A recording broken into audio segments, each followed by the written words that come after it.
What's up, record breakers? Chris Record here. Another day, another vlog, you guys. And today is a travel vlog. I'm gonna travel all the way to San Diego, meet up with my friend named Sean Vosler. This guy is absolutely crushing it. If you've heard of big names on the internet like Ty Lopez, Sam Ovens, a lot of these other guys, Sean Vosler is the crazy marketing mind behind a lot of their affiliate offers, a lot of their promotions, a lot of their product launches, and more. He's responsible for literally tens of millions of dollars in sales, you guys. One of the legendary internet marketers. In fact, my nickname for him is the most interesting marketer in the world. Stay thirsty, my friends. So I'm gonna head to his house in San Diego. I'm gonna interview him. We're gonna pick his brain on a brand new strategy called thinking inside of the box. What's in the box?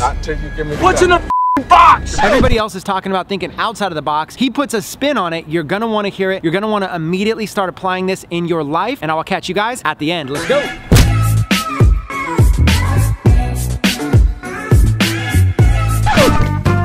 Alright, you guys, I am here with Sean Vosler, aka the most interesting marketer in the world, and we're at his house in San Diego. This backdrop is just amazing back here. When it comes to internet marketing, email marketing, product launches, affiliate marketing, you name it, Sean has been there from the beginning. And today we were talking, I was actually getting some coaching from Sean. You guys, it's important. A lot of you see me as a coach. I actually get coached and get mentored. Sean's given me a lot of advice on stuff, and today he said something that kind of took my head for a spin. I said that I like to think outside of the box, and Sean said what you really need to start doing is think inside of the box. And I'm sitting there going, what on earth are you talking about? So Sean, why don't you just go ahead and introduce yourself and share this concept of thinking inside of the box with everybody. And I don't have to wrap it, do I? Yes. We were talking about, you know, product development and just business in general. A lot of times you hear that saying, like, think outside the box, because the box is there to hold you back from figuring out what it is you're trying to solve. A lot of people look at those rules, which is really what a box is, and they say the real way to make things work is just forget about that, and there's no rules, and you're just gonna do whatever comes to mind. It does work for a lot of things. Like, it's good to be innovative, but at the same time, there's a really cool creative exercise, which basic idea is think inside a box that you create. If you have a problem you're trying to solve, or a business you're trying to make, or really anything that you have to create a process for, if you're not sure exactly what to do, give yourself a set of rules to stick to. So, simple example, like you want to create a business that sells something over the phone. You could come up with a system to do that. You could say, you know, teach somebody how to sell, give them a phone script, all this good stuff. And that's kind of the default. That's what you would do, the process. Now, throw some rules into there. Throw yourself into a box and say, your rule might be none of them can make over $10 an hour and they all have to be remote. So that's the two rules. So you have a problem, because to get a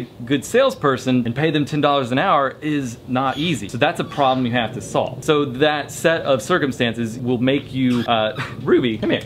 Come on over here. Give me your ball. You want to lift him up? We've got a new guest we're going to introduce you to. Bam! Rue Voss. Look at that. What is that puppy doing? He's a good boy. Back to the equation here. So most people, they just start off right away and build that sales team. And this applies to really anything that you're trying to build a system around, as I said. But also, when you put those rules around, like the $10 an hour rule, and they can only work remote, then you have the problem of how do you keep them motivated? Maybe the answer to that is to build a game behind it. You can do what Zappos did and give them an incentive to quit. You heard about this, right? Where basically their customer service people, they will give you a $1,500 bonus, I think it is, if you quit. That's a weird thing to do, right? But they want people who aren't motivated by money. So that's an answer to that weird rule. And to them, it works really well because it weeds out people who are only motivated by money. They want people who are motivated by the customer satisfaction. So back to the example, let's say you figured out a way. Maybe it's gamification, maybe it's coming up with a better script, or even giving, you know, some small bonuses, something like that. Then you get to approach that problem and solve it. And let's say you find a solution where you can hire now, you know, 20 different salespeople at $10 an hour. The solution that it brings to the table is that your competition, they have to solve that problem now, because maybe they're paying, you know, the top sales guys $1,000 an hour, but you're getting the same results for 1/100th of the cost. And that came to being because you gave yourself a rule. It may not even make sense at the beginning. You set up a weird rule to see if you can solve it, but afterwards you have a new process that is very valuable. So in summary, what I was learning was thinking inside of the box, the walls of the box are like rules, okay? So don't think of it like a box anymore, just think of it as rules. And what you do is you give yourself some defined rules that you have to stick within, but then you can allow your creativity to be anything you want within those rules. And by doing this, it kind of challenges your mind, you know? So a super creative person can get lost. You guys might think you have ADHD or something like that. You're all over the place, you have trouble staying focused. Give yourself some rules like a box, and then allow your creativity to thrive inside of those rules, the way that Zappos did, the way these others did. So what was happening was I was sharing with Sean a project that I was working on, kind of going this direction and this direction, this direction. He goes, why don't you work inside of the box instead? You know, Like, let's say you're developing a course. What if your course had to be only this amount of hours for them to get from the beginning to the end? Then what would you do inside those amount of hours? When you start attaching that rule to it, you're gonna do something different than if you don't have to follow that rule. If you don't have to follow the rule, hey, I might have one module that's 3 hours, another module that's 30 minutes, another module that has nothing to do with it, but I just thought it was a cool thing to teach on, and suddenly it's scattered, it's unfocused. So thinking inside of the box could be a solution to that if anybody could think of it. I'll give you 2 small examples that everybody can relate with. Like Tesla, the car. Elon Musk had a rule when he started the company. He said, we're not just gonna make electric cars. The rule is it has to be the best car. It doesn't matter that it's electric or gas or whatever. The rule is it has to be the best car. From any bar that you measure it is an amazing car. If they would have just said we need to make the best electric car, then they're competing at a different level. So that was his rule. And then maybe you've heard this story with the original iPod. This may be a myth, I don't know. I love this story though. So they walked into Steve Jobs' office with the first prototype. Steve had this rule. He said, I want it to be able to fit in the pocket. They brought it to him and it was just too thick. And they said, we can't get it any smaller with what we have. And he took it and he dropped it in a fish tank in his office. And some air bubbles came out. He said, you see those air bubbles? There's space in there.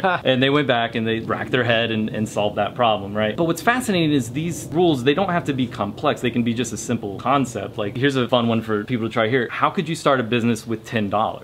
Shoestring budget, if I've ever heard one. But maybe that $10, you spend 3 of it on a piece of paper, $1 on a pen, and you know, you have $3 left to sit there and write out your business plan. Right? Yeah, no, I love it. It's like, the idea, right? I love it. The idea is challenge yourself to work within a parameter that you have right now. And what it does is it allows you to not get caught up by making something too big that you don't actually do it. You know, for example, I was meeting with somebody just yesterday, and this advice applies, who's starting up a credit repair company. And he's like, the only thing stopping me is this. And then if I have this, and then you know what my big vision is, I'm gonna get into business credit. So now I gotta go buy this course and do this thing. And then on top of that, I'm filing over here for this corporation. But then what I need to make sure is I need to make sure I have upgraded equipment. I can't just be working on this laptop because it goes too slow and I'm not able to service my clients. And then I need another credit card because I need to be able to send this off and whatever it is. The person had a good intention. The intention was, I want to be an entrepreneur and have my own business, and I love credit, and I fixed my own credit so other people could benefit. The concept is simple. I improve my credit and I can show you how to improve yours. Right. Okay. Well, I said, why don't you just instead work with what you have? Just go get some clients right now based on what you have, and then reinvest some of that money you make into these things. You're at level 1, get to level 2, not level 10. So the way that these levels work could also go back to this advice of thinking outside of the box. Start with a level 1 box. Work within that box. Don't allow yourself to get carried away. All these things you think you need in order to be successful, you probably don't need them to get from level 1 to level 2, just like you probably don't need them to be successful inside that box. And then a lot of the ideas that I was sharing with Sean, he drew a line on the paper and said, those ideas are great when you're down here. After your business generates $1 million or 10 million or 100,000, whatever it is, after you generate that, that is a great idea. Until you generate that, mark it down here as one of those great ideas you will do one day. Right. And that was some other great advice you gave today. Yeah. So, I mean, a lot of my audience is beginners, but at the same time, this advice is so powerful because I wish I would have known this when I was just getting started. And it's a great place to start because like we've all been there starting something new and we're just overwhelmed with options. Here's a fun one with Shopify, for example. A lot of people say, I'm gonna start this huge store, get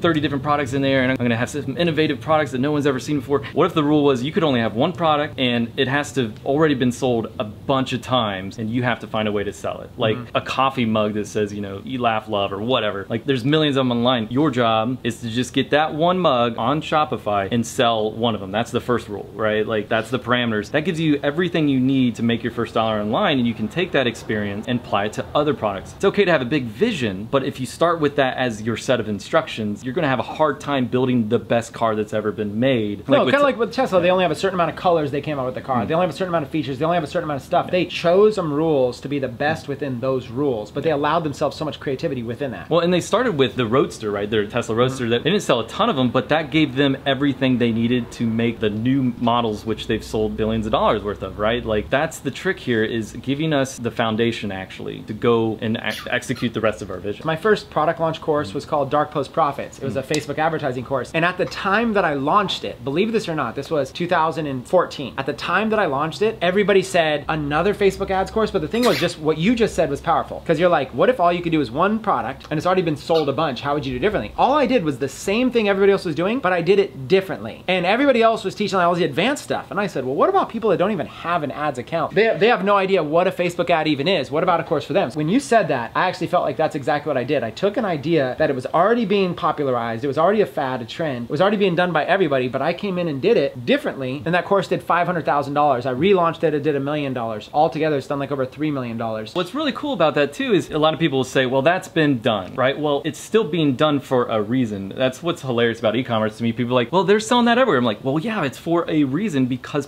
there's a demand, right? It's okay to have a competition because that proves that that thing is selling. If you would have been the first one to ever launch a Facebook ads product, you would be going to uncharted territory. So don't be afraid of competition. Don't be afraid of saturation. Work within a box. Set yourself some rules, some guidelines. And the other thing it does, it limits you so your mind doesn't come up with 1,000 things you have to do. It really helps you get focused. Go from level 1 to level 2. Now, Sean, you're one of like the most interesting marketers in the world. In fact, real quick, I want to play a flashback clip. When we were in Dallas, Texas, I got on stage and had to freestyle rap right before Sean's talk, and I actually did a quick little rap about his hair. Roll that clip. Sean Vosler, my homie, puts his hair to the side. When it goes to the right, it's clean tonight. When it goes to the left, it looks like Seinfeld's friend, Kramer. And that's what we're doing, man, reframing. I'm always reframing the negative to the positive. It's how I live. I'm trying to be motivational. This is what I'm doing. My whole run is sensational. I just made it up on the spot. Yo, I'm clean as soap. I don't drink or smoke pot. I just do my thing trying to improve the nation. Catch me Chris Record vlogs on YouTube. I'm like... We were in Dallas, we were hanging out, we're having fun. You're an interesting marketer. A lot of my audience may not know you. Where's a place that they can like go to follow you online? Sure. If you even want, he's an introvert, he might not want followers. But no followers, no. Just hit me up on Snapchat, at Sean Vosler, Snapchat. Sean's a cool guy, you guys follow him. He works with some of the big legends out there. When you see people like Ty Lopez and some of these other big names out there, he's one of the guys behind the scenes running a lot of the marketing efforts. A great guy to follow, a good friend of mine. Thanks, guys. So what gave you the idea for the V bookshelf? I was looking on Pinterest of like cool bookshelves, and then literally I just went to Home Depot and bought all this wood. I don't know, I like building stuff too. It's just kind of a fun challenge. This monitor's pretty dope. Good old fashioned mics, webcams, and all that jazz. From Home Depot, I bought just a shower door. These are LEDs. I literally cut all this wood out here. I have like a bunch of saws and stuff. I don't know, it's fun to build things. Like I do so much on the computer that it's really a lot of mental work. When I get a chance to actually just like make something with my hands, it's a lot of fun because I grew up on a farm actually, like out in the middle of the country, and I've done a lot of that kind of stuff building. It's a nice cathartic experience for me to actually go and sketch out an idea like that desk or that thing, and then come out here, cut the wood to the right size, stain it, put it all together, and actually make something.